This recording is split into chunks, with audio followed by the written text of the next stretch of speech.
Amados irmãos e amigos, que a graça e a paz do Senhor esteja com todos.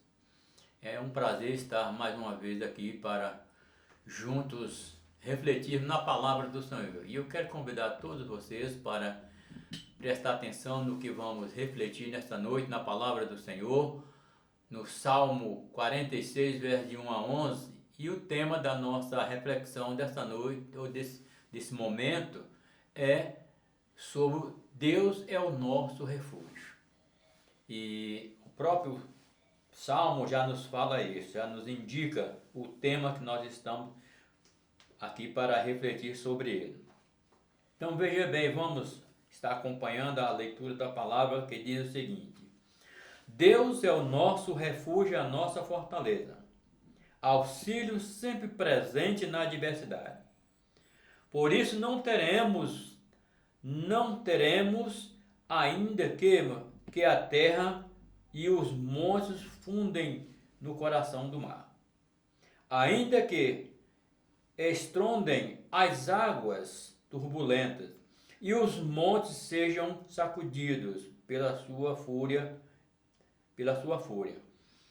Há um rio cujas correntes alegram a cidade de Deus, o santo lugar onde habita o Altíssimo. Deus nela está, não será abalada. Deus vem ao seu auxílio, desde o romper da manhã. Nações se agitam, reinos se abalam. Ele ergue a sua voz e a terra se derrete. O Senhor dos exércitos está conosco, o Deus de Jacó é a nossa torre segura. Venham, vejam as obras do Senhor, seus feitos estarrecedores na terra. Ele dá fim às guerras até os confins da terra. Quebra o arco e despedaça a lança. Destrói os escudos com fogo. Parem de lutar. Saibam que eu sou Deus. Serei exaltado entre as nações. Serei exaltado na terra. O Senhor dos exércitos está conosco. O Deus de Jacó é a nossa torre segura. Então esta é a palavra do Senhor, a qual nós vamos estar refletindo sobre ela, meditando, algumas orientações básicas que ela nos dá. Esse salmo ele foi escrito pelos coraitas. Quem eram os coraitas? Os coraitas eram filhos de Corá. Corá era uma família de levitas, né? Das clãs dos mais antigos, coatitas. Os filhos de Corá também são chamados na Bíblia de coraitas, porque os coraitas descendiam de Corá, um levita da casa de Deus, onde eles cantavam, compunham os hinos de louvor e de adoração ao Senhor. Por isso eles têm o nome de coraitas. Então há alguns textos que falam sobre isso, por exemplo, Êxodo 6, 24, Números 25, 58, 1 Crônica 66, o verso 22 a 38, 19 a 32 e 26 de 1 a 19. São os textos que você depois quiser querer refletir sobre eles, sobre os coraitas. Então os coraitas eram descendentes de Corá e eram levitas, quer dizer, aqueles que estavam sempre à frente do louvor e da adoração ao Senhor. Então esse salmo é dessa família. E eles nos traz aqui algumas orientações interessantes, porque ele começa dizendo: Deus é o nosso refúgio e a nossa fortaleza, e auxílio sempre presente na adversidade, quer dizer, nos problemas, na dificuldade que nós encontramos no dia a dia. Deus está sempre presente, porque Ele é o nosso refúgio, para nos dar aquele apoio, aquela força, aquela vontade de continuar, né, lutando para alcançar o nosso objetivo. Aí o verso 2 ele vai dizer: por isso não temeremos, ainda que a terra trema e os montes afundem no mar ou no coração do mar. Então veja bem, ainda que aconteça isso com os montes se afundando no coração do mar, nós não precisamos temer, porque o Senhor está conosco. Ele é o nosso refúgio, Ele é a nossa fortaleza, Ele é a nossa segurança, Ele é a nossa proteção. E aí eles continuam falando. O verso 4 ele diz: há um rio cujos canais alegram a cidade de Deus, o santo lugar onde habita o Altíssimo. Então, nesse local onde Deus habita, há um rio que alegra a cidade de Deus. No verso 5, ele diz: Deus nela está. Então Deus está presente nessa cidade. Não será abalada, nada vai abalar essa cidade onde Deus está. Deus vem em seu auxílio, desde o romper da manhã. Então, desde que o dia amanheceu, aqueles que estão ligados com o Senhor, recebem essa proteção do Senhor, porque desde o romper do dia, Deus já está para nos abençoar, para nos fortalecer, para nos ajudar na nossa caminhada do dia a dia. Por isso que nós precisamos estar sempre atentos ao que o Senhor nos fala, que Ele nos orienta através da sua palavra. O verso 6 vai dizer: nações se agitam, reinos se abalam. Ele ergue a sua voz e a terra se derrete. Então, nações podem embravecer, fazer o que elas quiserem, mas quando Deus dá a sua palavra, acabou. Todo mundo tem que obedecer, porque Ele é superior a todos. Aí vem o verso 7, fechando assim essa parte aí, ele diz: o Senhor dos Exércitos está conosco. Então, meus queridos, veja bem a proteção que nós temos, a garantia que nós temos, que Deus está conosco. Ele ainda diz: Deus de Jacó é a nossa torre segura. Por que ele diz Deus de Jacó? Porque Jacó é o Israel chamado. Ele foi, no princípio, era chamado de Jacó, mas depois Deus mudou o nome dele para Israel, quando ele foi abençoado pelo Senhor, após ter lutado com Deus, e Deus deu esse novo nome, Israel. Por isso que o povo que é descendente de Jacó é chamado de Israel ou israelitas. Então ele está mostrando aqui para nós, falando: o Senhor dos Exércitos está conosco, o Deus de Jacó é a nossa torre segura, onde nós podemos estar tranquilos, porque Ele está conosco, Ele vai estar nos protegendo de tudo que é ruim. Aí ele faz um convite aqui: venham e vejam as obras do Senhor, seus feitos estarrecedores na terra. Então nós precisamos parar para reconhecer as obras que Deus tem feito. Basta você parar um pouco e começar a olhar para o céu, ver esse lindo céu com estrelas, com a lua. Quando você, perante o dia, você olhar para o sol, o brilho do sol, quem criou tudo isso? Foi o Senhor. Então por isso Ele é o Deus soberano. E Ele então nos chama para valorizar essas coisas, olhar e valorizar, entender que teve alguém que fez isso aí, e esse alguém é o Senhor Deus Todo-Poderoso. Aí ele continua falando aqui algumas coisas interessantes. Aí o verso 9: ele dá fim às guerras até os confins da terra. Então Deus dá o fim às guerras até os confins da terra. Quebra o arco e despedaça a lança. Destrói os escudos com fogo. O que é escudo? Escudo é aquela chapa que os policiais usam para a sua proteção, que coloca à sua frente. Então aqui é chamado de escudo. Então Deus é como se fosse uma chapa daquela nossa frente, nos proteger, nos dar segurança. Então ele está falando aqui que Deus é o nosso escudo, a nossa segurança, porque Ele tem poder e autoridade para isso. Aí o verso dele vai dizer: porém, de lutar. Então eles parem de lutar. Saiba que eu sou Deus. Então às vezes você está lutando, meu irmão, meu amigo, procurando se fortalecer ou ser vitorioso, mas você não vai conseguir se o Senhor não estiver com você. Por quê? Porque Deus é o nosso refúgio. Refúgio significa abrigo, lugar onde você pode se proteger de muitas coisas, do sol, da chuva, dos malfeitores. Então, Deus tem se colocado à nossa disposição como um abrigo onde nós podemos descansar nele com segurança. Então, por isso que ele fala que Deus é o nosso refúgio. Então, você precisa entender que Deus, como refúgio, ele é tudo para nós. Então, para que Deus seja o nosso verdadeiro refúgio, para nos abrigar nele, há alguns princípios.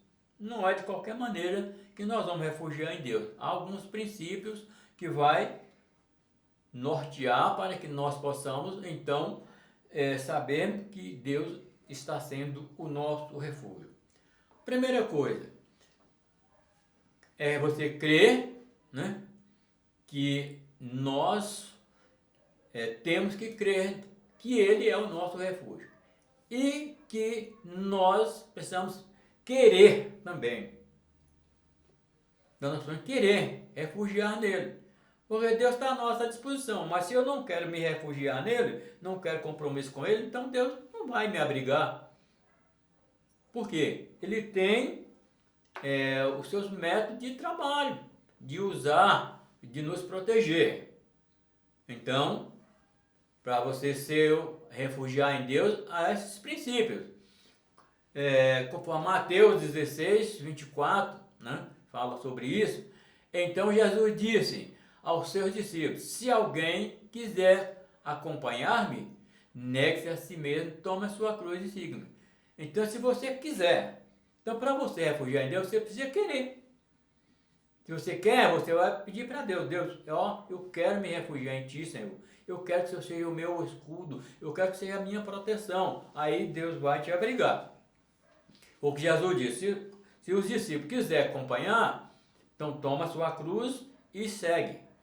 O que é tomar a cruz? É deixar os prazeres dessa vida que você tem, que nós temos, e voltar-se totalmente para Jesus. E aí seguir o caminho nós juntamente com Ele.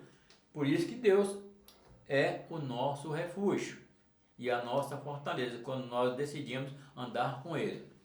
Então Deus te ama e tem um plano especial para a sua vida. O amor de Deus é incondicional. Ele amou o mundo de tal maneira que deu seu próprio Filho para morrer em nosso lugar. Conforme está lá em João 16 e João 3,16. Então, este amor é extensivo a todos, sem acepção de pessoas.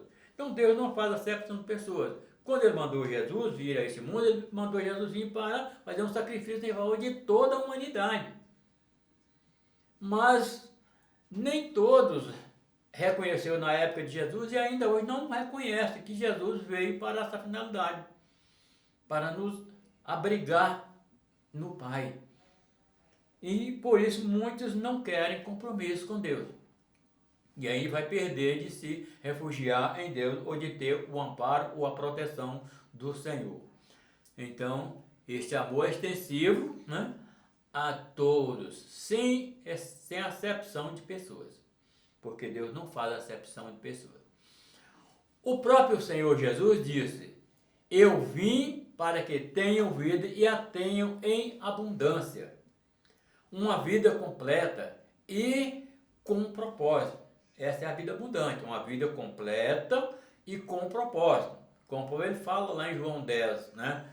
Mas para que a maioria das pessoas não estão experimentando, porque a maioria das pessoas não estão experimentando essa vida em abundância. É uma pergunta: por que a maioria das pessoas não estão experimentando essa abundância de vida? É que o mundo tem sido mais atrativo do que Deus. Então, para muitos, o que o mundo lhes oferece é mais vantajoso do que seguir a Deus. Para eles servir a Deus é uma monotonia. É muito difícil. Alguns acham que até, usam a expressão, é caretismo, né? mas não sabe que é o melhor que nós escolhemos quando nós voltamos para Deus, para andar com Ele. Então, meus queridos, ouça essa palavra, porque Ele te ama e Ele quer o melhor para você.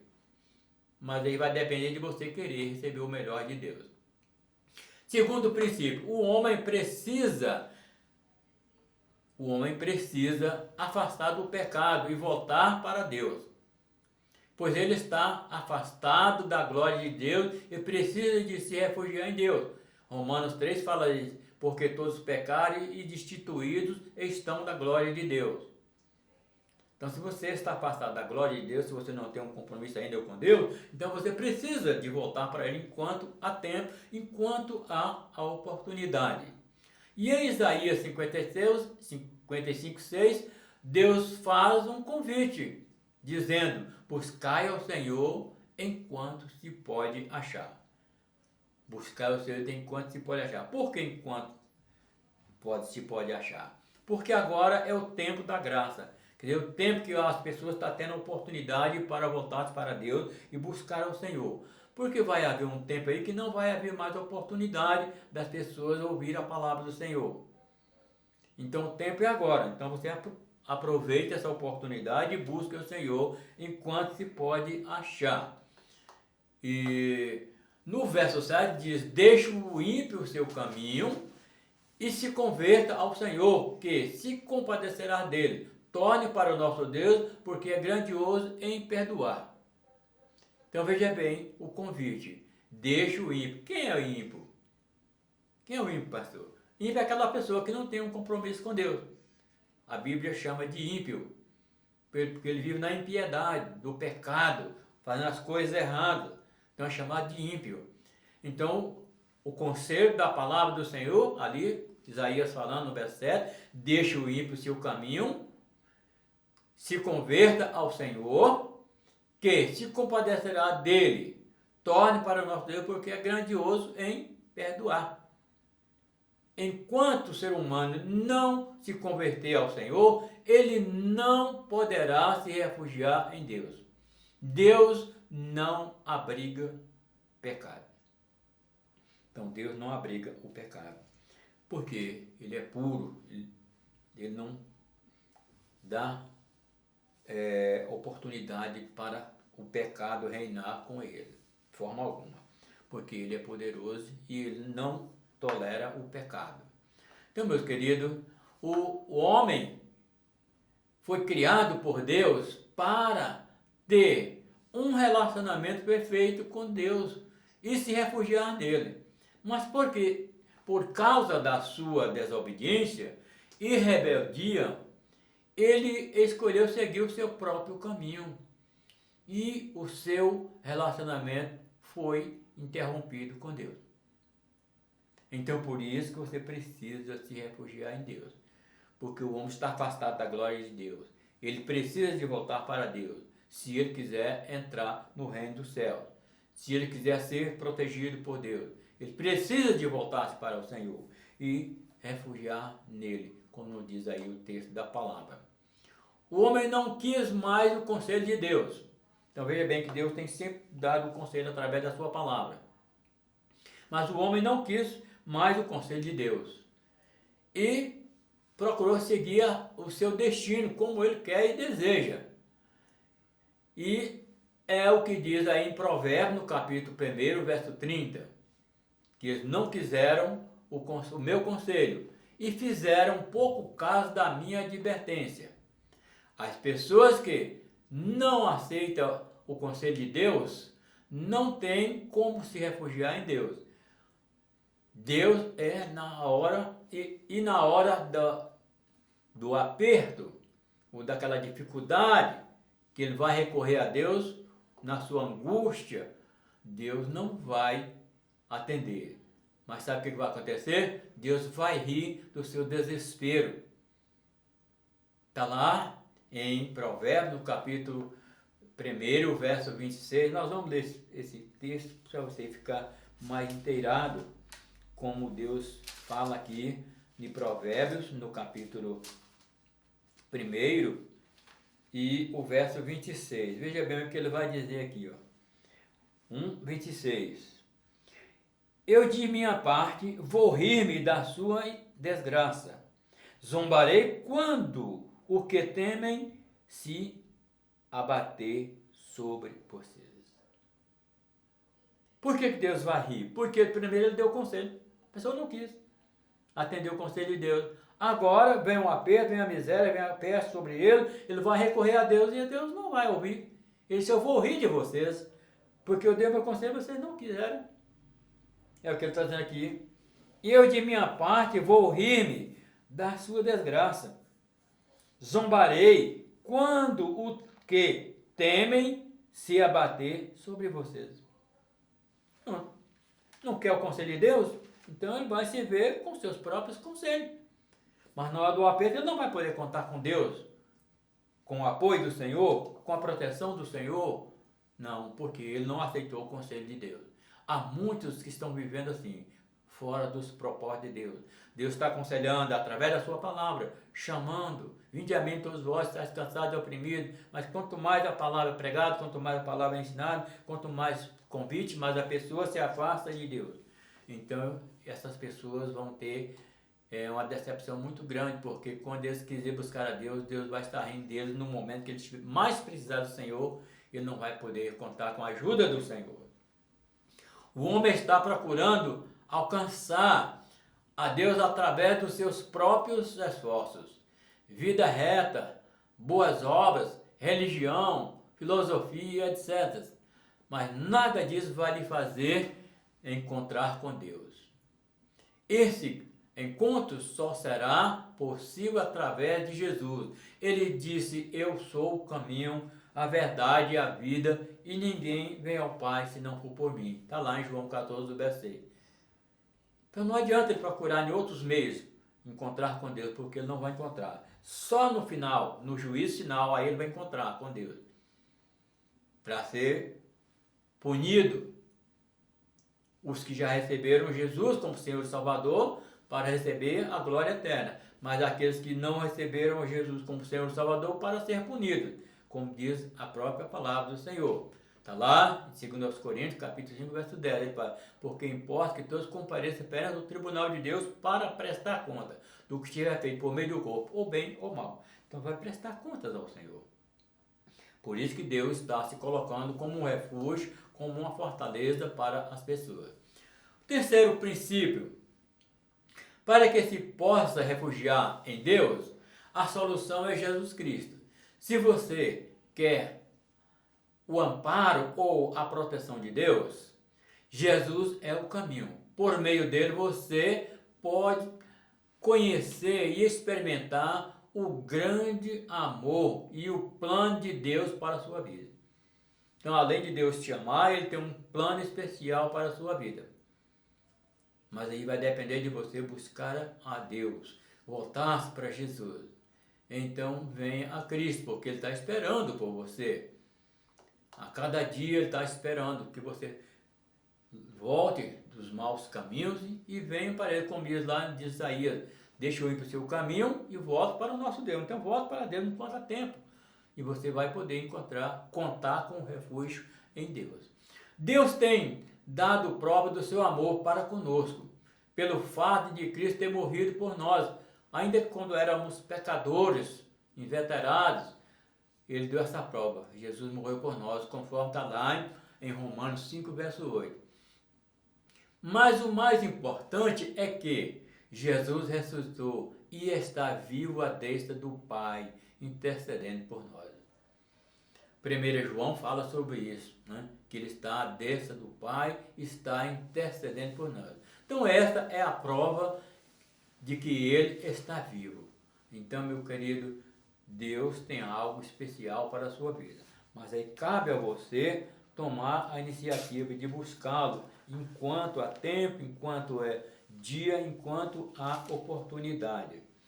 Então, veja aí o que ele vai falar, 1 Coríntios, no capítulo 15, o verso 3 a 6, ele diz aqui, ó, 1 Coríntios, capítulo 15, verso de 3 a 6, ele diz assim, pois o que primeiramente lhes transmiti foi o que recebi, que Cristo morreu pelos nossos pecados, segundo as Escrituras. Foi sepultado e ressuscitou no terceiro dia, segundo as Escrituras. E apareceu a Pedro, depois aos 12. Depois disso, apareceu a mais de 500 irmãos. E uma vez só, a maioria dos quais ainda vive, embora alguns já não tenham adormecido. Então, primeiramente apareceu a Pedro, depois apareceu os demais irmãos, os apóstolos, e depois mais 500 irmãos que estavam reunidos, e ele ali se pôs no meio deles. Então, a prova de que ele está vivo intercedendo por nós. Então, por isso que nós precisamos buscar, porque ele é um Cristo vivo, não é um Cristo morto. Não adianta você procurar um Cristo morto, porque você não vai encontrar refúgio no Cristo morto. Você vai encontrar refúgio só no Cristo vivo. Né? Muitos querem ir para o céu, mas não sabem que entre Deus e o homem há um abismo que separa o homem de Deus. Conforme Lucas, no capítulo 16, o verso 26, ele fala desse abismo. Mas Deus tomou a iniciativa de ligar o abismo que nos separa dele, enviando seu Filho Jesus. Vamos ver aqui o que Lucas diz aqui. Lucas 16 e o verso 26. Vamos ver aqui o que ele diz aqui. Aqui foi quando aquele homem rico estava lá no Hades, ele levantou os olhos, olhou para longe e viu Lázaro no seio de Abraão. E ele faz um pedido, aí vem a resposta aqui. Além disso, entre vocês e nós há um grande abismo, de forma que os que desejam passar para nós, para nosso lado, para o seu ou para o seu, não poderá passar, porque há um abismo. Então, quem está de lá não passa para cá, quem está daqui não passa para lá, porque há um grande abismo. Isso aí foi o homem rico e Lázaro. Aquele homem ele não queria compromisso com Deus, o negócio dele era só festa, banquetes e mais banquetes, bebidas, e aquilo que eles gostavam. E quando ele morreu, então ele foi parar no Hades. E lá no Hades ele vê ao longe Abraão, que significa Deus. E ali ele vê Lázaro no seio de Abraão, ali sendo acariciado. E ele então pede para que Abraão mande Lázaro ir e tocar o dedo na água, molhar a ponta da sua língua, porque ele estava num sofrimento. Aí ele disse, não tem como, porque existe um abismo entre nós e vocês. Quem está lá não passa para cá, e quem está daqui não passa para lá. Foi o texto que nós lemos aqui de Lucas 16 e o verso 26. Vou ler novamente para você entender direito. Ele diz aqui, além disso, entre vocês e nós há um grande abismo, de forma que os que desejam passar para o nosso lado, para o seu ou para o seu lado, não passará. Não vai poder passar. Não vai conseguir chegar lá, porque há o abismo. Mas Deus, pela sua bondade, pela sua misericórdia, tomou a iniciativa de proporcionar esse resgate, ou essa ponte que faz a ligação entre o homem e Deus, Jesus Cristo. Ele é a ponte que faz a ligação. Então Jesus é a ponte que leva o homem a Deus. A cruz de Jesus fez essa ligação entre o homem e Deus. Você quer ir para o céu e abrigar-se em Deus? Jesus é o caminho. Ele deu a sua vida por você. Então venha a Ele. Ele está esperando por você. Então abra seu coração e venha para Jesus. E você que já é um servo do Senhor, que está com a vida irregular com o Senhor Deus, meu amigo, meu irmão, é hora de voltar para Deus, para que você possa achar refúgio, abrigo. Nós estamos vivendo momentos difíceis nos nossos dias e muitos estão correndo para Deus, porque é a única solução. Outros continuam com o coração endurecido, não sabendo que ele vai perder aqueles que endurecem o coração para não buscar a Deus como refúgio. Mas daqueles que se voltam para Deus e se coloca à disposição do Senhor para recebê-lo como Senhor e Salvador, esse vai encontrar o refúgio, porque Ele é o nosso Deus, é o nosso refúgio, é a nossa fortaleza, é o nosso auxílio bem presente nas adversidades ou na angústia. Ele é o nosso refúgio. Então, nós te convidamos, né, para refletir nessa palavra e voltar para o Senhor, se refugiar nele enquanto há tempo, enquanto há oportunidade. Que Deus possa te dar entendimento dessa palavra e que você que ouviu essa palavra, meu irmão, transmita a outros que ainda não conhecem essa palavra. Não fique só com você, mas fale para outras pessoas. Que Deus possa os abençoar. Em nome de Jesus. Amém.